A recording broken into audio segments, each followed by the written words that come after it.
Welcome to the Blogger Genius Podcast, brought to you by Milo Tree. Here's your host, Jillian Leslie. Hello, my friends. Welcome back to the Blogger Genius Podcast. I am your host, Jillian Leslie. I am a serial entrepreneur with my husband, David.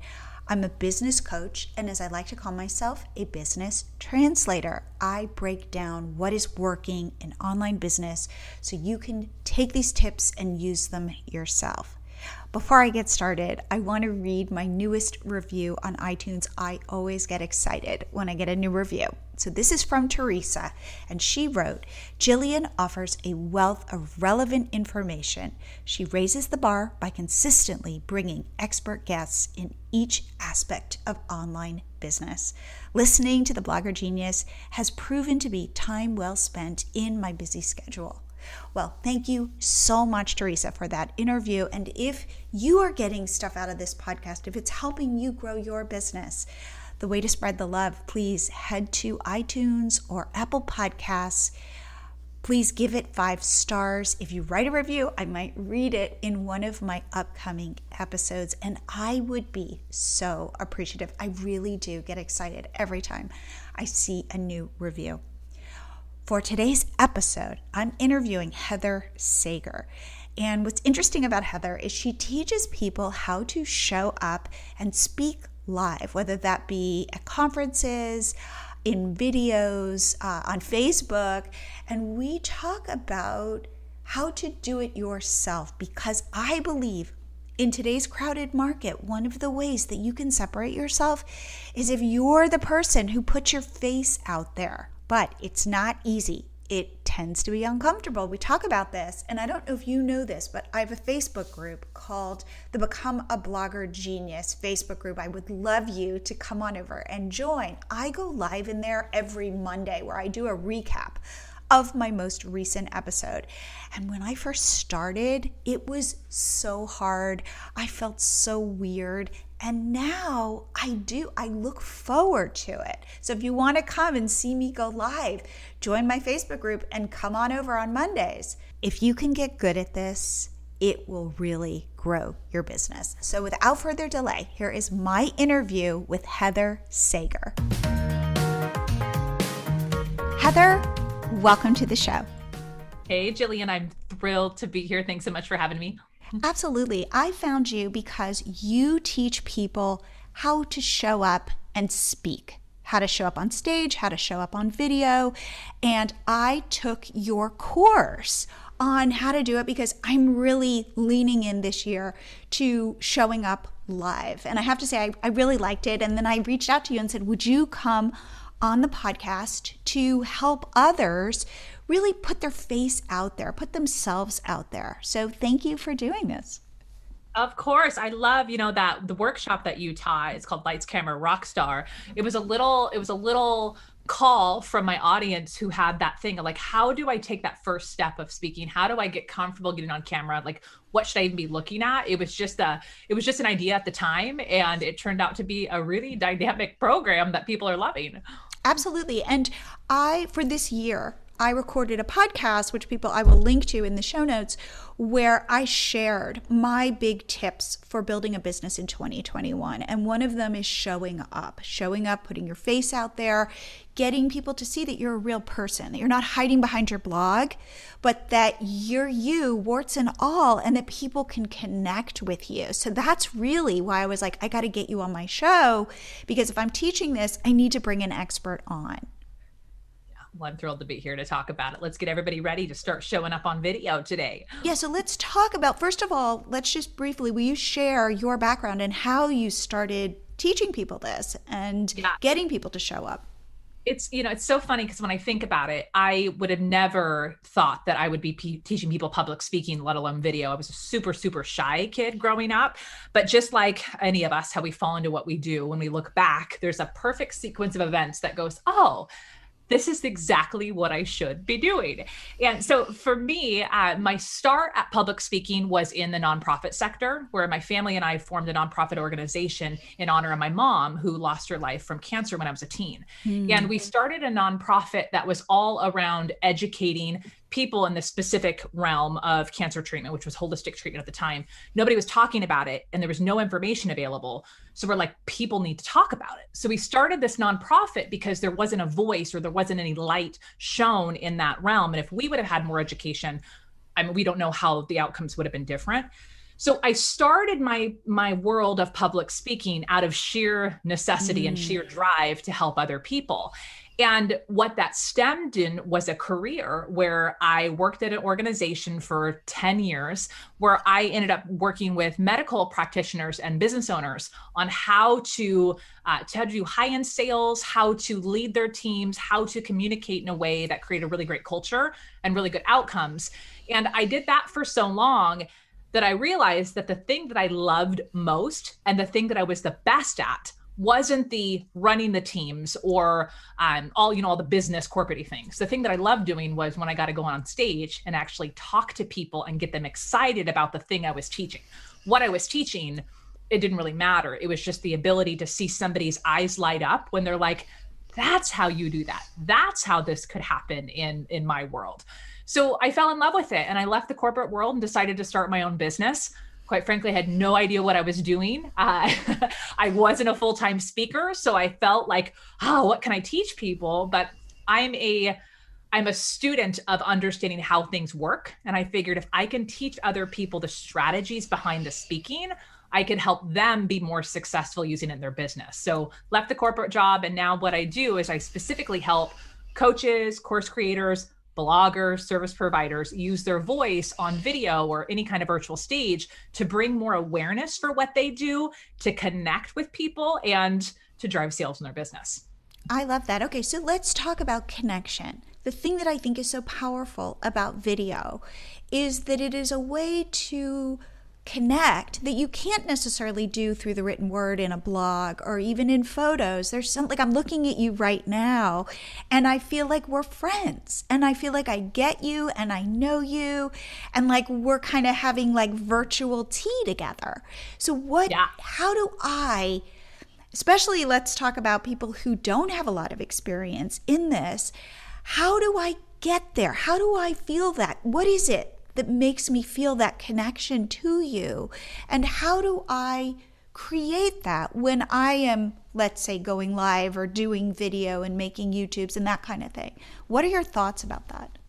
Well, let's talk about the study of communication. I think if we understand fundamentally how communication works, it'll make perfect sense why video is so scientifically proven to be a connection builder. So when it comes to communication, there was a study done in a university in Southern California in the 70s that talked about when it comes to communicating things that have some kind of emotional message, which anything marketing related or things we talk in our business is all emotional.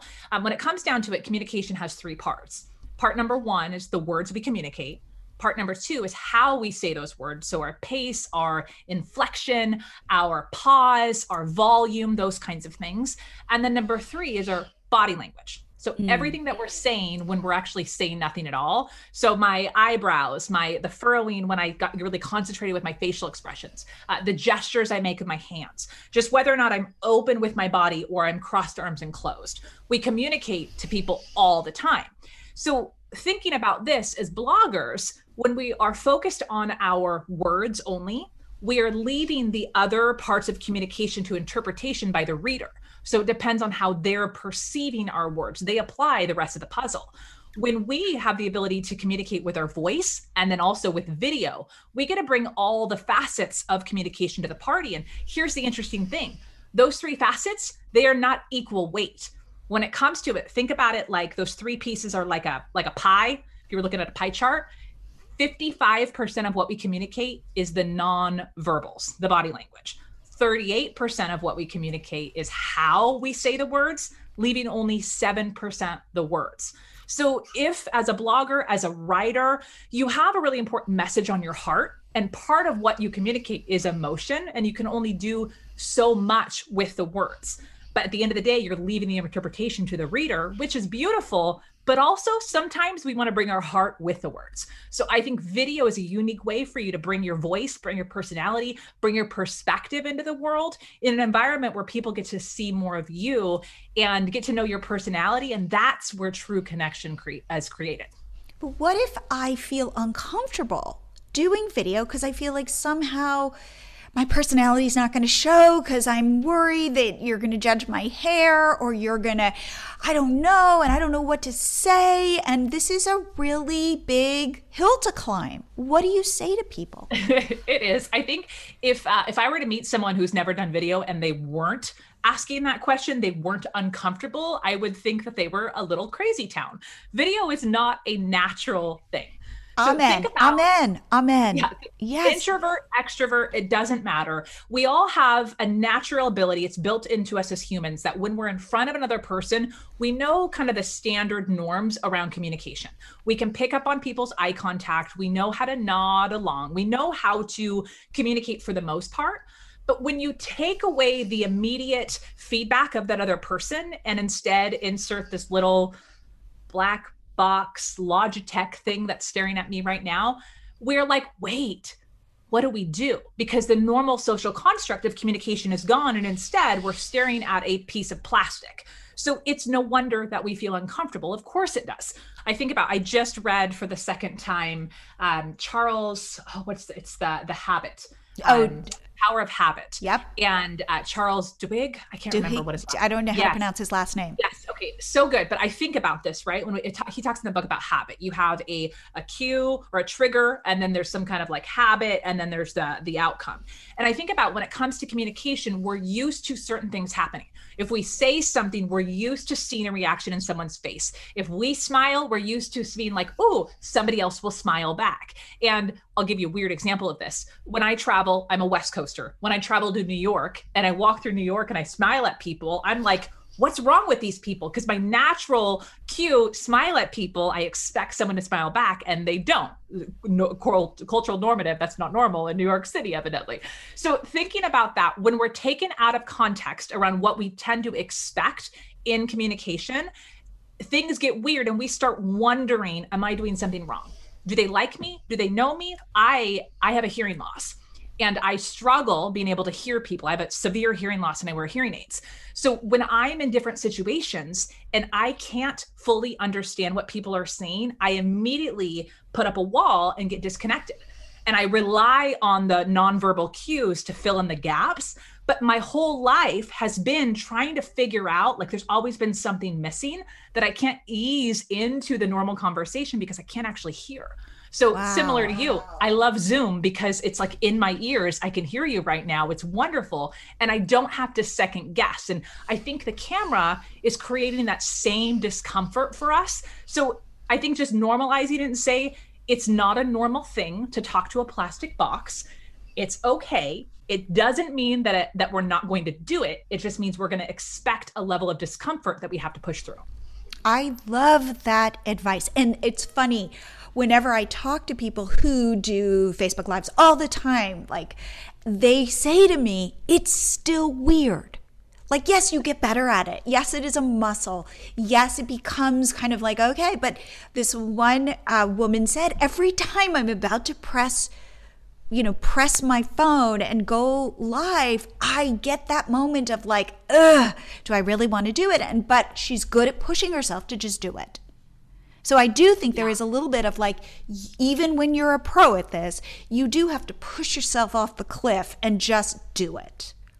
I agree. And I think it's like, I still get nervous every time I do public speaking. So I always say public speaking, regardless of the format, speaking on stage, a stage is just a platform to share your message. So whether it's on Instagram stories or on a Facebook Live, or it's at a conference with 10,000 people or a live stream, or like, I don't care what the stage is, virtual stage and real life stage, it's all public speaking. And there's a level of discomfort that happens the first time you do it, even the 10th time you do it. The anxiety is high. Your nerves are high. The sweat is in all the places. That's normal. I still get nervous every time I speak, but you build, it's like a resiliency muscle. You build the muscle for going anyway, to doing it anyway, pushing the button, showing up. You build that resilience where you know to expect the nerves, you actually embrace them, because it means that, I always say nerves are good because it means that you are honoring your audience. The fact that you have a complete honor to be able to share your message with an audience. So you should treat it seriously. And nerves mean that you are. And so I always say nerves are good. I do think nerves are good because remember, anxiety and excitement are the same brain pathways. It's a little bit like the story we tell ourselves around that. So if I can take my nervousness and go, oh, I'm excited. I say this to my daughter who's 13. It's amazing the mental shift. Also, what I would say is when I think about speaking at conferences, for example, or doing Facebook Lives or doing my podcast, first of all, I don't think about like with the podcast, what I do is I trick myself, and you can tell me what you think about this. I trick myself into recognizing that my reason I'm here is to be of service. And if I can get it, because I'm a helper, and if I can put my helping hat on, then something shifts in me and it becomes less about you judging me, and my whole purpose shifts and I help you. And I know that, for example, there are all these, again, like brain things about when we can be helpers, like that brings us happiness, and it totally brings me happiness. So making that subtle shift and going, it doesn't matter like what I look like in my outfit, or if I stumble over my words, or who knows, but if I can connect with you and know that I can maybe make your life better, that's the trick. That's the switch that I turn on, and that gets me braver. Yeah, I love that. I think that's something that I talk about with my clients a lot, where I say right before you go on stage for 2 minutes before you're live, or the 2 minutes before your virtual summit, or 2 minutes before your conference, I don't want you to worry about your presentation. I want you to get really quiet and ask yourself the question, who in this audience needs me to speak to them today? Like, what do they need? Who's sitting in the audience? Is it a stay-at-home mom from North Carolina who's frustrated because of X, Y, and Z happening, and this one little gem that I have to say on stage is going to remind her that her message matters, or it's going to remind her of something? Like, if you can visualize that, who is in the audience that needs to hear my message and how can I help them? And I even tell them, create a fictitious person. Pretend her name is Brittany and she's from, North Carolina, and this is her scenario, and just talk to her, where it's this idea of when you're picturing who you're going to help, if you only help that one person, you've done your job. But it just shifts that nervous energy you're talking about. Instead of going, oh, me, what are they going to think of me? I'm so nervous. I'm going to show up perfect. When you envision somebody that you could be potentially help, you shift the perspective outward on other people. And when you're focused on them, you can't be focused on yourself. Therefore, your nerves channel outwardly into excitement. So that's like a shift, right? To go from I'm nervous, I'm scared, you're being focused on yourself, and that's not why you're there in the first place. So if you just start asking questions about who you're helping, you will naturally channel that outward. It's not even faking it. It's going to be intentional, purposeful shift in energy where you're there to serve, and then it'll feel more natural. Okay, I think that's my trick. That is my trick. Yeah. So it makes perfect sense. It's perfect. I love that you do that. Okay, let's though say I am a person who is really scared. Like, I'm hearing Jillian, I'm hearing Heather, I can connect with my audience. Maybe I could sell to them. We're going to talk about selling through video or showing up. And I'm just paralyzed. Like, how do I start? What do I do in my body? Like, I'm going to do, let's say, my first Instagram story. What do I think about? Because you were saying it's body language. It's not just what I say. Like, what mindset should I put on so that I can do this? Yeah. Okay. So first of all, if you are terrified of public speaking, I don't want you to worry about your body language or your facial expression or your tone or any of that. Those are advanced level strategies. You need to focus first on your content. So what I always say is confidence comes from competency. So if you want to have a higher level of confidence to click go live, you need to build your competency. And there are two things to think about with your skills. Number one is what you're talking about. So do you have a game plan of what you actually want to say? What's the gist of your message? Like, what's your point?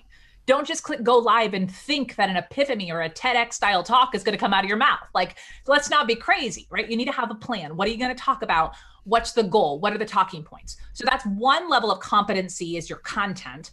But the other level of competency is, do you know the actual tech that you're about to work with? Because I find people actually feel pretty comfortable once they take a Post-it note and write down a few thoughts. Okay, I can talk about this. I talk about this stuff every day. I can do it on a camera.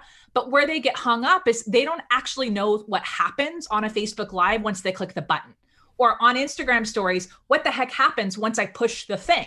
Like the not knowing what's going to happen. Will people comment? Will they not? Where am I supposed to be looking? That's what trips a lot of people up. So separate that out for yourself. Go, how can I build my competency? Is it by understanding my content to have an idea of what I want to say?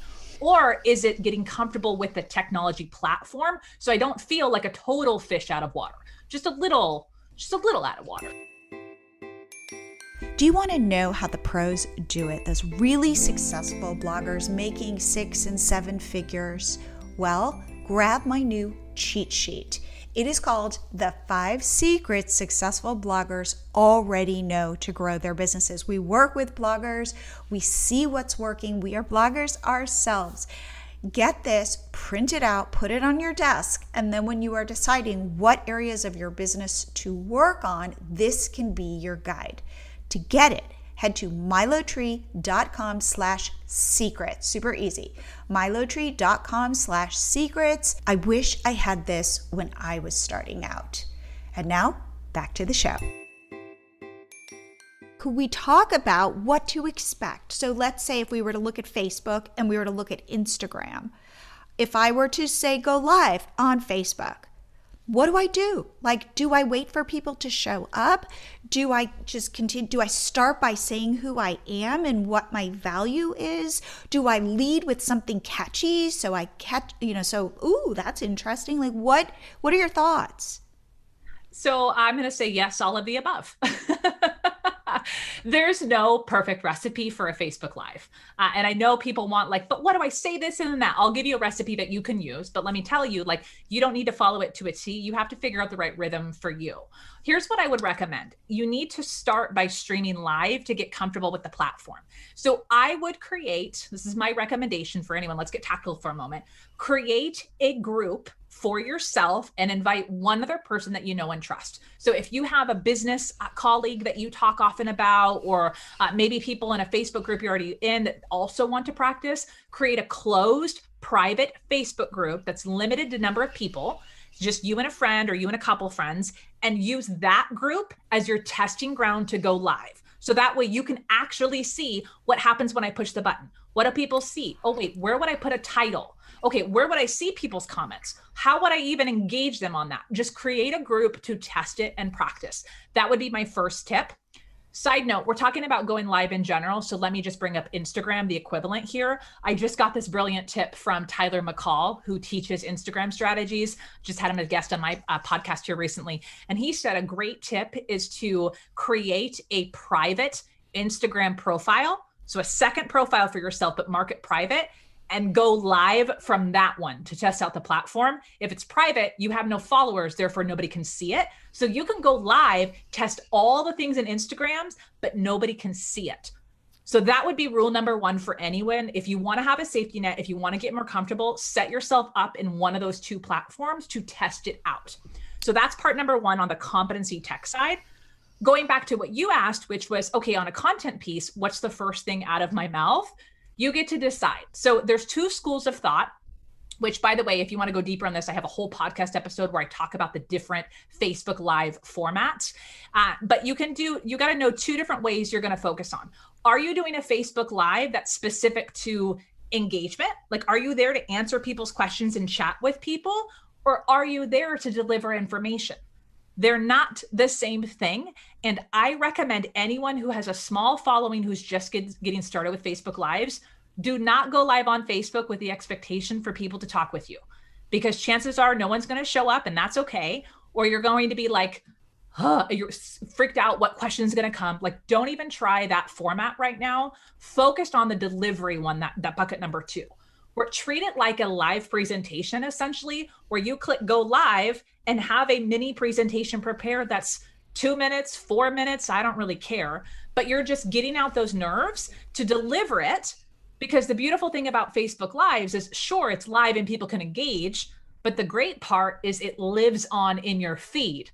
And people who didn't come live, but are following you online, they can see it for hours, days, weeks to come on your profile. And you can reshare it, other people can share it, but it becomes this living, breathing piece of media on your profile, which you can then download. You can embed it in a blog post. Like, you can do so many things with it, but I would focus on build it like a presentation. I'm air quoting, it doesn't have to be perfect, but I would focus on that versus trying to show up and just engage with people, because you're setting yourself up for a lot of anxiety and quite frankly, not great results. So I have a podcast that which you're on right now. And what I will do is my podcasts drop on Wednesdays. And then the following Monday, I do a Facebook Live in my group where I go through what the main takeaways were, what I learned. So it'll be like, Heather, here's what Heather shared that I thought that really resonated with me. And maybe I go live for anywhere from, say, 10 to 20 minutes, but I've got that content now because I've got this podcast, but I want to synthesize it. Like, I want to go, hey, and then if you find what I'm saying interesting, go listen to the podcast because you'll get so much more out of it, almost like a highlight reel. And then I have a blog post, and sometimes I embed the video when I think to of the Facebook Live into the blog post for the podcast. So it's like becomes layer on top of layer. And for me, I agree with you. A lot of times, even though I go live typically at the same time every Monday, not a lot of people will show up in that moment, but people will watch it later. And that I do think is like the secret sauce. So I don't get my feelings hurt when there are 2 people or 5 people. I just assume that I'm speaking to people later. Yeah. Yes, I think that's a big distinction, because I think when it comes to live, it's called live video, our expectation that the finish line is the live video. And quite frankly, that's just the starting line. So that's the big shift that I would recommend for anyone listening. Live video, in my experience. So I don't love the art of pre-recorded things. I do pre-recorded. We can talk about that a little bit more in a moment. But for me, if you put me in front of a live audience, I can perform. I can come up with ideas. I can be more charismatic, more engaging. Something about the live, once I got over the fear of the camera, live became easier. So I've always been the kind of person in front of people in real life. I just do better than if I were to quote unquote practice. There are 2 kinds of people who like the live element and people who are like, no freaking way. I want to have it scripted. I want to be able to edit it in post-production. You have to know which are you. But if you have a tendency to come alive when you're with people, you have the potential to be able to do the same in front of a camera. You just have to practice it a bit more. But what the live format does is it allows you to click go, record your video. So you're forced to do it on the timeline that you said you would. And then you have that wonderful little video package to be able to use for a variety of things. And I think that people judge live video differently than, say, YouTube, where you want something that, it's animated and there's text showing up and it just feels a little more polished. I kind of like the fact that being live enables it to be rougher and that people seem more forgiving. Do you agree with that? They so do. I always laugh because when me and my team spend all this time on a nicely curated, perfect video with all the transitions and stuff, it doesn't perform as well. I do like to have some of those on my feed, especially on Instagram, which is much more visual. I like having a product suite. I'm going to call it loosely a product suite, which is I look at my social media as like a business card. Somebody's going to look at it and size me up whether or not I actually am good at the thing I do and other people agree. Like my social media feed is, okay, I've heard about her. Is she legit? Is she someone I want to learn from?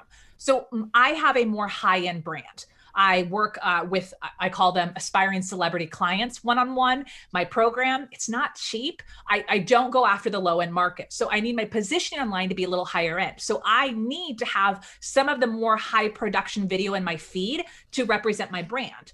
But the best performing stuff is when I go live. My audience essentially wants permission for them to show up imperfect too. So if I go live and fumble on my words a bit or go off on a little bit of a tangent or show up with no makeup because I have my kids at home with me today and I just didn't have time, those are the things that speak to my audience and what they actually connect with. So I can do more of that. So a weird way to phrase it, the bar is set much lower on live. Leverage that. You can leap over that bar and exceed people's expectations so much easier if you just get the courage to practice. Because here's the thing. When it comes to video, a video camera is going to dampen your energy. So do you notice, even if you're just listening to this on audio, you notice how expressive I am in my voice? I use different tones, different variation, my speed. I'm a little faster talker because it keeps people on edge. I use pauses a little bit more. I have a little bit of pop. And if I'm on video, so Jillian can see me right now, I use my hands a lot. I have crazy facial expression. I have to amp up my energy when I speak on camera because it has to excite other people. So when you start using camera, you're going to have to practice, because if you show up and are just talking so calmly and smoothly and softly, you're going to hold someone's attention for 3 seconds and then they're gone. So you have to practice. What does dynamics, what does energy look like? Not that you have to mimic me and be like crazy town with your hands, but you have to figure out your level up energy for yourself to figure out, what is a way for me to show up charismatically, compelling, to hold someone's attention, because video also has to have an entertainment factor beyond just the educational factor. I think that is it's a little bit like stage makeup. Oh, totally. Like if you see what people look like when they're on stage, they look normal. But then when you see them afterwards, they're like totally made up because eyebrows and the lip liner, you're like, oh. Yes. So that is such a great piece of advice that you need to present in a potentially slightly larger way. Would you agree with that? Than you might normally. I always say, imagine it's like a dial. I imagine you have a dial in front of you, and that dial is you and your true authentic personality. We have our like super mellow, very casual personality that only our family sees on Sunday mornings when we're at home with no bra and like leftover hair and haven't brushed our teeth yet. Like that's still us, but it's like a very real, raw, honest version of us. And then if we like crank the dial on the formality side, we have like our best version of us wearing a push-up bra, going to a gala for a fundraiser for a charity event. Still us, but it's just we're choosing to highlight and accentuate different things. So when it comes to your communication style, it's the same thing. It's a dial in front of you, which you have to determine what is authentically you. Like, how would you describe yourself? What level of energy is authentic to you, not to some other personality you saw online? And then you have to determine what does the dial require when you show up in live video versus if you were to do, for example, let's say you're also a coach and you do sales calls. What level of the dial needs to be presented in a coaching call versus a sales call versus a video where you're pumping people up? It requires still you, but a different level of energy. You have to know when to flex your dial. So would you say for video, maybe if your normal place is a 4, maybe for video you go up to a 6 or a 7. For a sales call, maybe you pull it back to like a 5 or a 6. Like, is that kind of your range? Is that what you're thinking? I have never really put numbers on it. I think for me, it's even a little bit more dynamic on that, right? So for me, I would never show up on video at let's say a level 8 or 9 for the entire video. It's like knowing that you need to have some variation. Variation is going to create excitement and interest with an audience. So for example, if I'm talking at the speed of lightning for an entire presentation, I'm going to wear people out. Yes. But you notice what I just did with my voice on the second half of that sentence, I half cut my speed. So if I talk blah, blah, blah, and everything in the sentence, I'm going to wear people out. My pace changed. And there's a reason for that, because I'm keeping people on the edge of their seats and I'm creating emphasis on certain things. So when it comes to the dial, use it as a guide. But what I want you thinking about is what's a level up version for yourself with a little bit more energy that's authentic to you. It does not mean you need to be a raw cheerleader, Rachel Hollis style on camera if that's not authentic to you. You have to figure out what your version is. And then within that, you're going to want to have a little variation in how you deliver. That's more of like a expert strategy once you get comfortable on camera. But I know some of you listening are going to be comfortable on camera. So you're like, what's next for me? That next for you is how do you keep things interesting by creating variation in your video? So we talked about Facebook Live. Tell me what you think the nuances are between Facebook Live and Instagram Live. So I think blanket statement, they're different audiences. They're different audiences. People surf through them differently. So for example, my retention rate on a Facebook Live is much higher than my retention rate on an IG Live. People on IG are hopping around a lot faster. So I have to be really mindful on IG. My focus, this is me personally, right? I'm not an Instagram or Facebook expert, but my experience on it is IG. If I do lives over there, I tend to use more of those to be interactive. So I either bring somebody on with me in a conversation or I'm answering questions from my audience. I make them like that because people tend to like fly in and out of IG a little bit more than they do. On Facebook, our expectations of Facebook, we've been there a little longer. We know how it works. And quite frankly, going through the feed is not as exciting for us. It actually creates a lot of rage for some people. So people go to Facebook, especially in my space, the online entrepreneur space, people are going there for the groups. So they're used to going there for content in my experience. So I find in my groups, I stream live in my groups, but also my page, people have a little longer tolerance for video. So I find that watch time is there. So I do my educational videos on Facebook and my engagement videos on Instagram. I normally do not double stream. I think that is really interesting. I would agree with you. I think that is really true. Now, are you using IGTV? Are you recording your, which would you put up on IGTV? Your Facebook Lives or your Instagram Lives? So I'll repurpose as soon as I get off an IG Live. I will, you have the option as soon as you're done going live, would you like to publish it to IGTV? I always leverage that. So yep, I do that. But then I also do a secondary thing where I download the video. And I do the same thing on Facebook. I download the video and I put them in a folder and my team will go in with the intention of grabbing clips. So we try to pull different size clips for Instagram. That's my main platform is I'm on Instagram. So what we'll do is we'll pull videos that are between 1.5 minutes and 4 minutes. We try to keep them around 2 to 3 minutes, but we'll pull a clip of the Facebook Live or a clip of the IG Live, and we will make it a really topic focused. You know those little shareables you see online that have the big, bold question or topic at the top? And then it has like the fancy graphics and the subtitles. Those are easy to make. My team makes those. And then we republish those a week, 2, 3, like you can do them whenever on your feed, whenever it makes sense. But even one video that I've already reposted to IGTV, I will repost subsections of that had high quality content, really focused content on my IGTV for weeks or months later. Oh, that is such a smart idea. I might take that idea. I think that is again, it is all about, working smarter, not harder, and repurposing stuff. But I think that is, I don't know, really brilliant. So thank you for that tip. So let's talk about sales and your thoughts on selling by showing up with your face and what are tips that you would recommend people think about when they're trying to sell by showing up? Yeah. Okay. So this is such a loaded question, right? Because there's so many schools of thoughts in this and so many different ways to sell online. So I'll give you kind of my synopsis on sales. People do business with people. They don't necessarily do business with brands. And in this unique space that we're in, where our personal brands are our businesses. So for those of you who are the face of your business, there's this interesting line where you're like, how do I show up and sell without me personally feeling like a schmuck or having people think that I'm a schmucky person?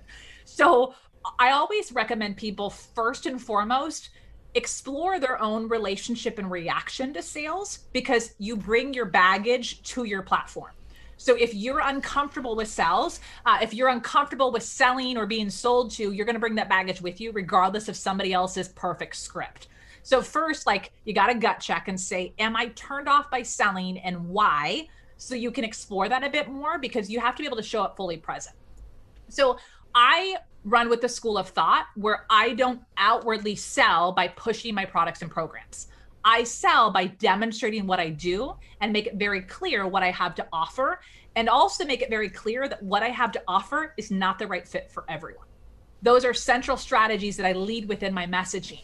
And I'll even say things like, I don't know that this is the right fit for you. If somebody directly asks me a question around, is your program going to work for me, X, Y, and Z? I do not subscribe to the this is a product that works for everyone who has a pulse. I don't believe that. And right. And not only that, but if you buy it, you're going to make $1 million. Yeah. Oh, yeah. So, okay. So, yeah. So on that front, I like to share what I call micro wins. I like to, yes, have the big success stories of my client who converted 70% of the room and then upsold and made all this money. Wonderful, right? That's great on a webinar. But what's more successful in a webinar is sharing the micro conversions, like the person who didn't pee their pants on their first talk and had somebody come to the stage and tell them, whoa, like your story, that's me. I have that exact same experience. And man, if you could do it, I could too. Like a very generic way to put it, but like those little moments that happen, those are identifiable. The audience can see themselves in that. So when it comes to sales, your job isn't to talk about your product and all the technical pieces underneath it. You need to paint the picture around what's possible for people. So share the stories of your clients, your students, whoever it is that you serve, share stories, and that actually makes selling a lot easier. And I believe the transformation. So it's not about, it's like, what does your life look like now? And what would your life look like if you purchased this product? Now, it could just be like a pair of shoes that may be rain boots. And guess what? You will be dry in the rain. You know, it's not like everything has to be life shattering. But what is the benefit? But also, how will you feel? I'd feel really good if I had dry feet and it were pouring. You know, that would be good. So it's like, painting that picture of like, who are you? And I see you, and I can see a world where one of your problems is solved. Wouldn't that be great? Yeah, I think that storytelling piece of being able to envision themselves where they are now and then where they want to go, I think that's huge. And I think specifically with your question on video, people want to get to know you, the whole overtly said like, know, and trust factor. It accelerates when you show your face on video. If people see that you are a real person and you actually are passionate and excited about your product and your customers, people can sense out authenticity, and they can sense it out very clearly on video. People bring, I think, a level of skepticism in copy because copy is easy to like finesse and make perfect. And people know there's this thing called conversion copy that's meant to like get at the psychology of people and make them feel a certain way. It's the name of the game. But you can't fake the essence of your delivery skills. You can't fake somebody. You can sense on video pretty quickly of, are they legit? Are they not? Is their products actually worked? Have they not? Like, there's just a different message that comes with video. You still should use ethical sales psychology when you are selling on video. I'm a big advocate of that. I teach that inside my program, Speak Up to Level Up. But it doesn't matter if you have the right script or the right psychology. If you can't actually deliver it in a way that's authentic, that shows your ethics and integrity, people will be like, there's something off here. I don't know what it is. I can't put my finger on it, but there's a little bit of a miss. So therefore they will not proceed and buy anything from you. So you have to bring that authenticity out of the gate. Is it okay for me to start doing video with just my phone? Oh, and yeah. Are there other pieces of equipment that I need to buy? Like how much do I need to invest in this to get started? Yeah, so you don't have to invest anything. I have a friend of mine, Crystal Profit. She has the Profit podcast. She's got an incredible platform and she teaches people how to use podcasting. She still does all of her videos for YouTube from her iPhone. So, and I always laugh. I'm like, you're a podcaster. She's got like this nice microphone. But when she started, it was all from her phone. So you have to ask the question. Here's what I would ask. Well, you have to think about what is the brand experience you want people to have? How do you want them describing you and your business after they've had an interaction with you? When you answer that question, like for me, when I started exploring those questions, I want people to be like, oh man, she's real. Oh, she's kind of fancy, but like super real. Like that was the balance that I want people to feel like, oh, she has a higher end brand, but she's approachable, she's real, she gets me. I always say, like, if I were to pick two brands that represent me, I'm like Nordstrom's with a heavy dose of Target. Those two things together are my brand. So that was my intention when I built my business of going, how does it feel like Nordstrom, but have the shopping experience where I'm like, grab my girlfriends, grab my coffee, go explore Target for a while. So I had to ask myself those questions when I was building my content, but also when I was deciding whether or not to buy certain pieces of technology. So I made the decision early on that I knew I wanted to do podcasting. So I searched and said, what kind of mic should I get for podcasting? A couple people recommended Blue Yeti. And there were more expensive ones, but I'm like, yeah, I'll do a Blue Yeti mic. So here I am 2.5 years later using the same Blue Yeti mic for this interview. I'll eventually upgrade, but you know what? For right now, it works great. Same thing with my webcam I'm staring in right now. It's a Logitech webcam. It was like $100. It works. Does it work perfectly all the time? Nope. Do I want a better camera? Yep. But is it functional and it has gotten me where I've gotten? Great. So those two things were what I started with, was $100 webcam and $100 mic. At the time, I didn't have like a nice iPhone. I had an older one, but now I have an iPhone 11 and oh my gosh, the video quality on it's awesome. If I had a Mac where it was easier for my video to jump from my phone to my PC, I would probably shoot most of my video on my iPhone.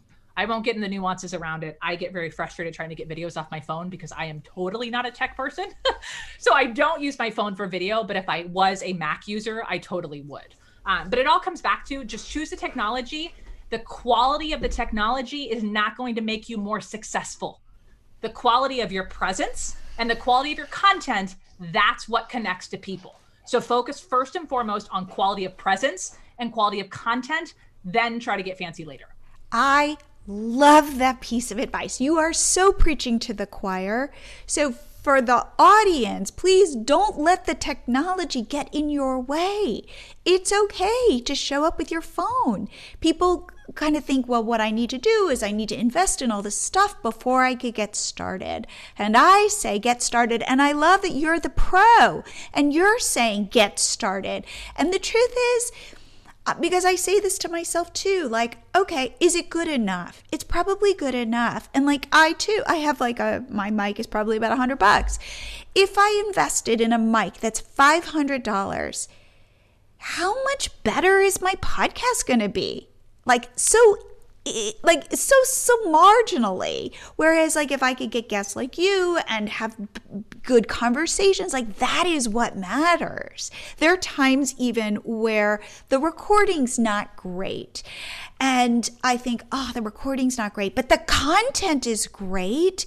And nobody has ever emailed me to say, you know, Jillian, that recording was not so terrific. And yet so many people have emailed me to say that content really spoke to me. So until I get... Let me give you an example of this. I've never shared this publicly before, but let me give you a real example of technology breaking to give you guys permission to be scrappy and do it anyways. I had a podcast interview I did probably about a year ago, and it was with a big guest. She's got like 150,000 followers online. And I was like, oh, she's also a friend of mine. And we do it through Zoom, and I went to hit record and my computer was out of space. I could not save the recording. So I was like, and she's like, it's cool. Like I'll do it to the cloud, or the recording got saved somewhere else. But what happened is the recording had my audio sounded terrible, but her audio sounded wonderful. And I'm like, oh, it was so bad. It was like popping, crackling. It was not usable. And I didn't want to ask this guest to re-record it. So I ended up printing the transcript, re-recording just my audio by playing her version of the interview in one ear and then pausing it to be able to respond, but try to sound spontaneous and in the moment. And like, oh my gosh, it was so scrappy. It was so terrible. I was so embarrassed by this thing. I almost didn't want to hit live. And it is now the #1 episode of my show. #1 episode. It's about how to be more confident on camera, from stage fright to high level confidence, with Natalie Workman. And like, I cringe every time I think about, oh my gosh, somebody listening to that episode, it's my business card. Here's the thing. We've all listened to shows before that have a little technology glitch. We don't really care about that. Sure, we might be like, oh, that's a little weird, but we don't linger on it when there's value that we're like, oh, it's so good. And especially when we like the person. So don't worry about it. Like, even still in my business, I'm like, oh my gosh, that was embarrassing, or this broke. Do it anyways. Put your focus on the content and the experience for your listeners or your viewers or your readers.